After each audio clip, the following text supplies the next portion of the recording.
Well, it's the next day after making the video on the Chevrolet Trailblazer, the 2002 V 4.2 liter engine.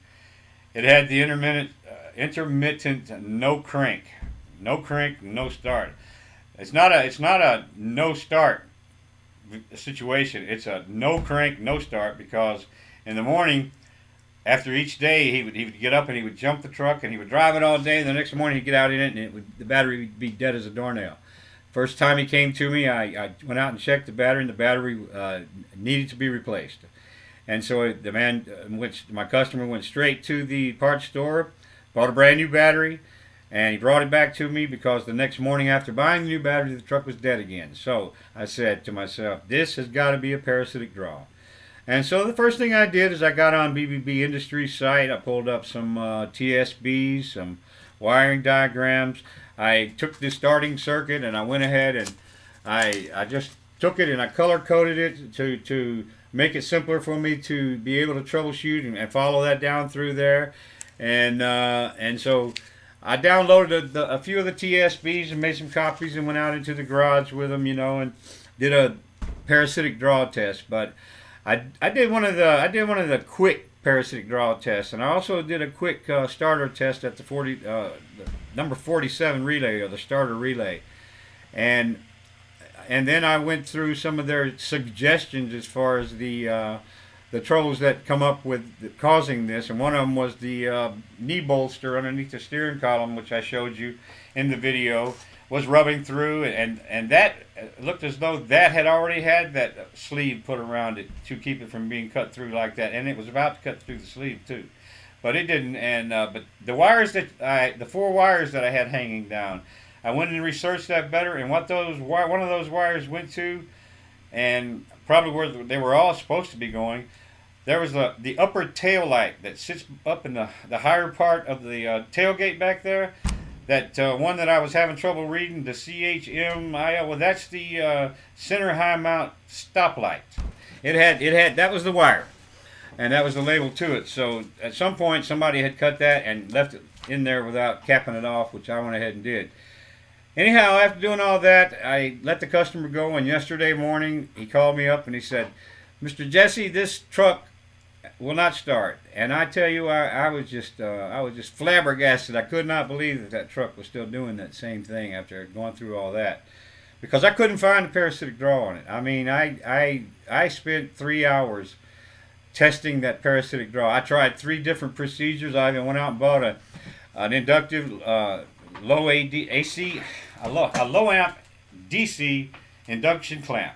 The kind you just clamp around the wire, and test the amp draw on there.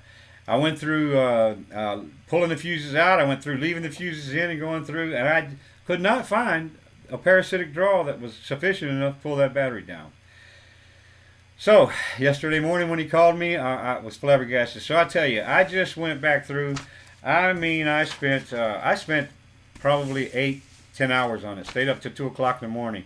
I went back and I pulled up my in the training program the wiring code so I could familiarize myself with the procedures on that. I went back and I pulled up all the electrical schematics to familiarize myself with some of the schematics I'd forgotten about. I pulled up the fuse panel layout, front and rear.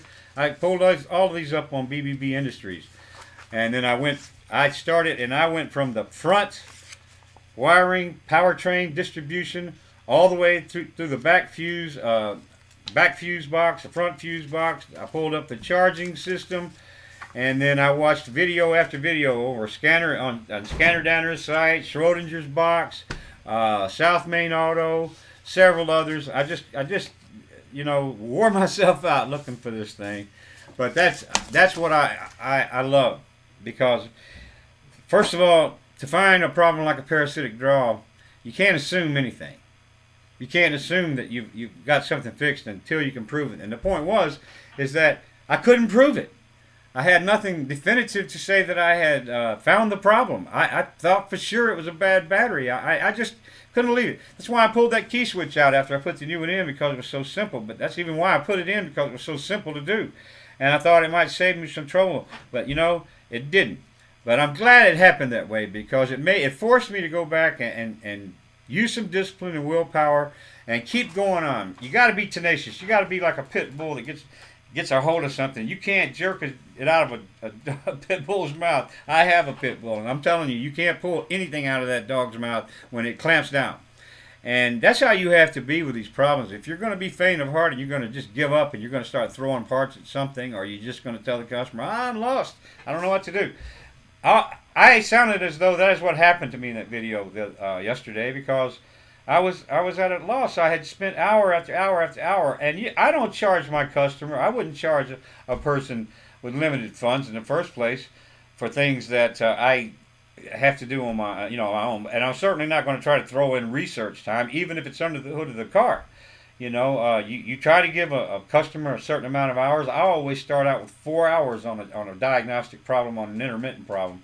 I quote them a 4-hour estimate because I know it's going to probably take me that long sometimes. I hope it doesn't, but this one, under the hood, what you saw me doing on the video, that took about 4 hours total, but I'm working by myself. And so, my garage is a single car garage built onto my home, and it's big enough, but, I have got to make it, I got to arrange it a little bit better. And so it slows you down a little. But my point is that, you can't bill your customer for all the inconveniences that you have to deal with, and I'm not going to try to make them pay for the study time that I put into it. But if you're going to try to, do the job right, you have to be willing to go in and dedicate. I don't mean to sound like I'm preaching or trying to, teach, but I am trying to just say that the world experience, the hands-on job training, and then the applying yourself to study and going in and trying to take it as a logical approach, not just go out there and start guessing.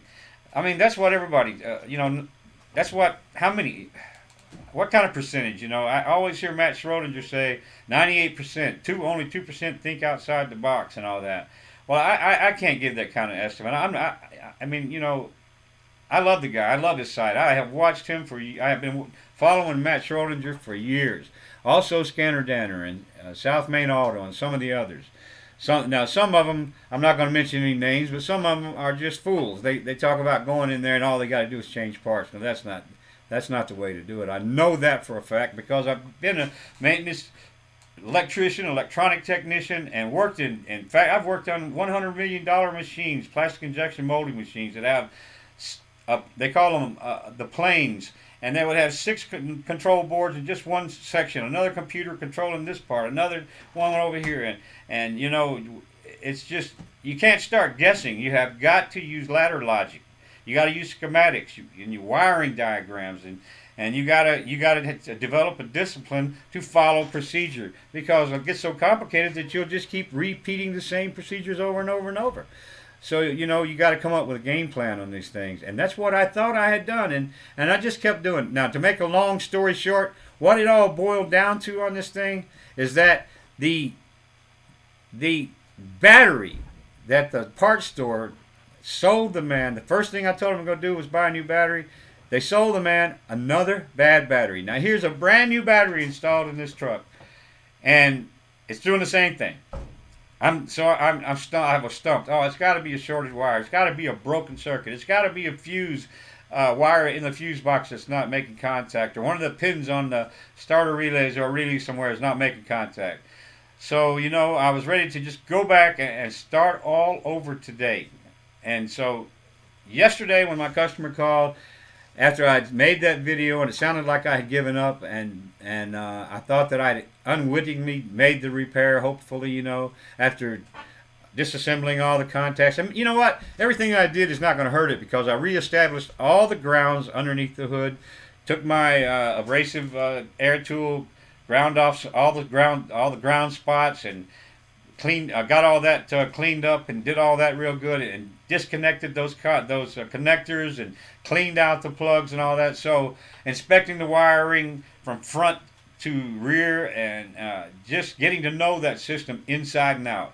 So I can't complain about that, because it was a great training truck. I'm going to show you what I'm using right now as a camera, because I'm operating on a shoestring, because I'm trying to build something from the bottom up, and that's why I'm so glad. If you're watching my site and you're going to be here with us, you're going to see that that I'm going to take as much of the money as I make from my people, and believe me, I don't try to charge shop prices. Sometimes I don't charge anything at all if it's just troubleshooting, because I'm trying to help people. I want to try to help those people that can't afford to take their shops in, or their trucks and cars into the shops and to the dealers and all that, because I mean, you got to put out some real money. If this man had taken this truck into a dealer, let's say that they decided to throw a new battery in, but instead, they throw the battery in and a new starter and a new starter relay and a new key switch and all that stuff. Well, you can imagine the money that a man will put out. And there are some places out there, and I'm not saying they're all like that, but there are some that would have done it. And so I mean, I've had it happen to me before. I decided a long time ago, that I got to take care of this stuff myself. And so this is the little camera that I use out there in the garage. Now you can imagine how hard it is to try to film with this in my hand and with this little stand that I even broke and kind of taped back together. This is my equipment and my camera, my handheld camera, and so it's not the easiest thing in the world to do. And plus, I work alone most of the time. I don't have.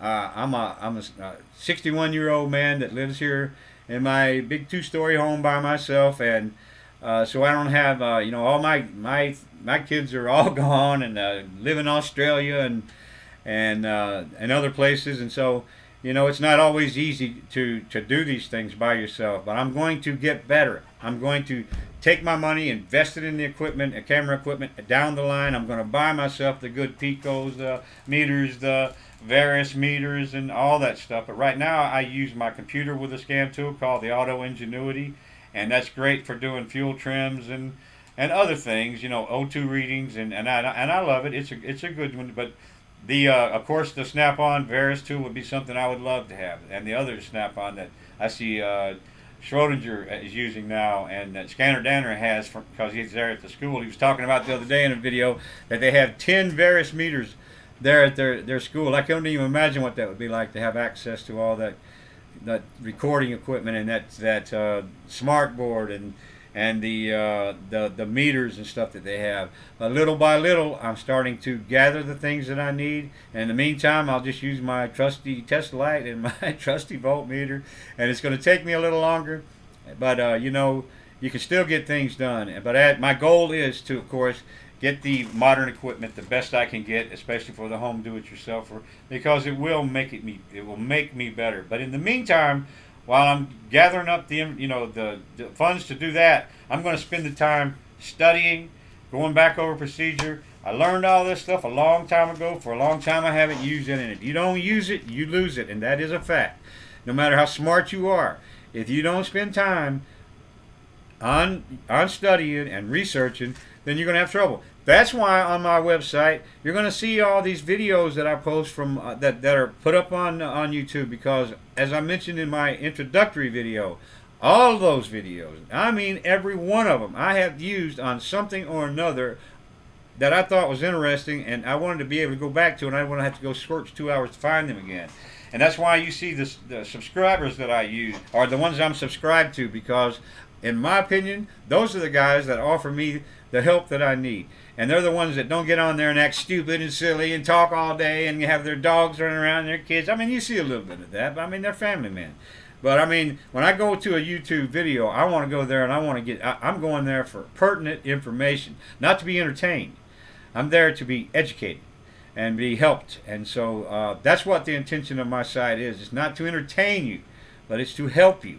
And whether you like me or not, I would ask you to just give me a chance. Follow through some of the things that you're seeing me have to go through, because if you see me making the mistakes, maybe you won't have to make them. That's what I've used Matt Schrodinger for, and Scanner Danner, and all the ones that you see me subscribe to, because those guys I know have been through it. And so once they got it figured out and they figured out a way to present it, then they presented it. And I'll tell you, for instance, Schrodinger's box, the guy is a teacher. Maybe you don't like the way he presents some of it. Maybe you don't agree with all of his opinions. But I'll tell you one thing. As far as a diagnostic technician, a man who follows logic, I can't find anybody better. And when you look at Scanner Danner's program, the man is intelligent. All of them are. I don't know of too many technicians that aren't, fairly intelligent. But the thing is that they're thorough, and so, if you have some good basic knowledge and some good basic skills, then you're going to learn. And if you're a beginner, then you're going to have to understand that you can't just learn everything you're going to need to learn about computer-controlled fuel injection systems and electronics. You can't just learn it without putting in some study time. I tell you right now, gathering up all this information, for one thing, knowing what to find, then spending the time to go through there and gather up all this information, and then research and find the and go on out there and find the tools that you need. These are 4 orders that I made on this truck alone for the inductance low amp clamp and fuse buddies and all the things that make the job more efficient and make you a better technician. But you're always going to run into this kind of thing where you depend on your parts store to give you the product that you're looking for. And I'm not blaming the parts store here alone. I'm the technician. I'm the guy that says I'm gonna get this done for you. When he came back with that new battery on that truck, the first thing I should have done was load test that battery. Now I know.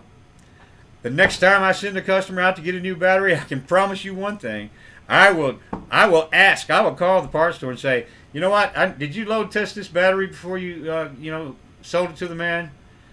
And if you didn't, then I'm going to, because I'm not going to ever let that happen to me again. I'm going to post a note and put it on my board.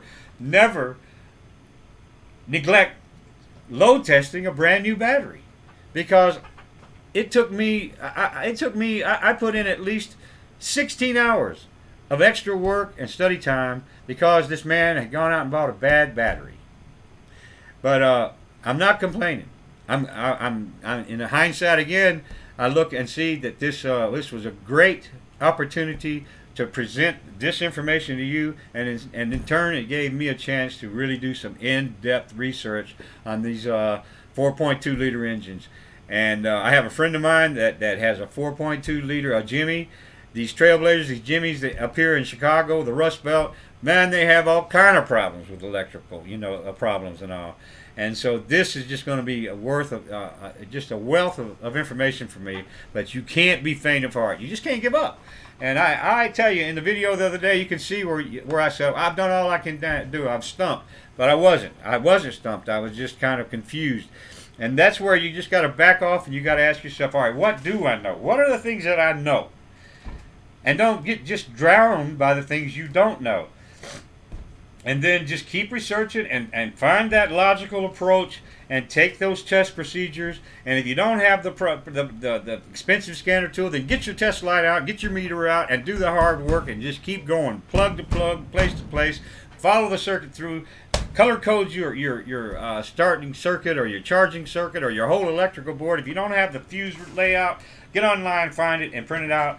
And do what you got to do, because that's investigative time you got to do, and that's educational training time that you got to do if you want to get better. Now, I'm only talking about me. When I say you, I'm talking about me. But if you're watching my video, you must be here for some reason, and I'm not just going to waste your time and sit here and talk all day to hear myself talking. I'm just saying that this is what you have to do. It's what I've had to do down through the years. You just if you're a self-learner, you're a self-trainer and a do-it-yourselfer. And the only reason I'm a do-it-yourselfer is because I wasn't born with a silver spoon in my mouth. I had to teach myself in the old days how to work on my own cars, how to fix my refrigerator, how to fix my lawnmower, because I couldn't afford to just take these things out all the time. So you just got to be willing to put in the time. And I'm just going to quit talking now and just say that this morning I got a call from a customer. We went out yesterday to the local parts store and had them replace that new battery. I took it out and I had them test it right there with my customer standing there. And they said, oh, wow, this doesn't happen often, but it's a bad battery. And then she came up to the counter with the new battery, and I said, are you going to test that? And she looked me kind of funny in the eye, and I said, this is why we're here, because you sold us a bad battery. I wasn't trying to be facetious, but I want them to understand that don't sell me a new battery that's been sitting on your shelf for a year without testing it. Charge it before you give it to me.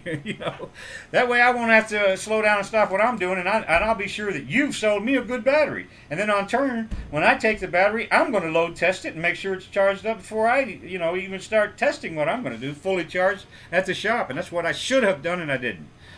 So, in the end, the man called me this morning, and he was happy, and I had stayed up all night long downloading every schematic I could find on the powertrain and the engine and the charging system, the starting system, and everything else, and second guessing everything I'd done. And I was going to go through the parasitic drain procedure from start to finish, and I was going to do it exactly the way the professionals that I had referred to, and all those videos are in the file or under the video list called Parasitic Drain on my site.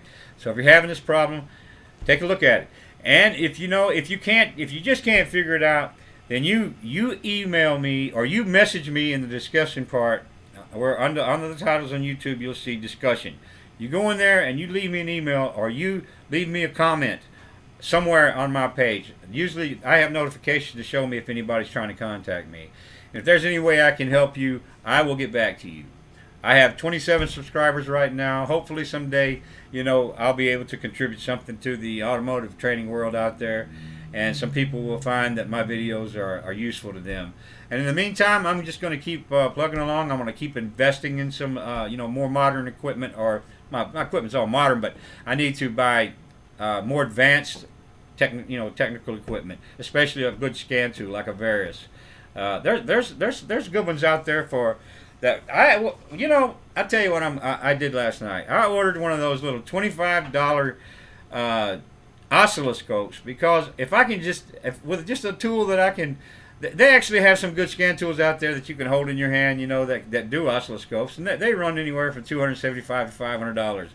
But I'm kind of a do-it-yourselfer when it comes to electronic equipment. I've made some of my own testing equipment from old transformers out of computers, because they're low voltage. They're 5 volt, 12 volt in the old days. Now they're 18 or 24, but they still have built-in protection. And so I take a lot of those things and I just make my own testing equipment out of it until I can do better. But I have I had taken some courses at the local college here, electronic training, studying courses, and electronic technology, and then I've been a maintenance technician for many years in plastics plants, and worked offshore in the Gulf of Mexico on the oil rigs, and I've owned a few automotive businesses, front end brake and suspension, through the years. And you have to put the time in. So I've held up your time long enough. So I want to just say goodbye to you all, and wish you're having a happy, good day, and stick with it. Don't give up, and I know you'll be glad for it in the end. Be tenacious. Have a nice day now. Bye-bye.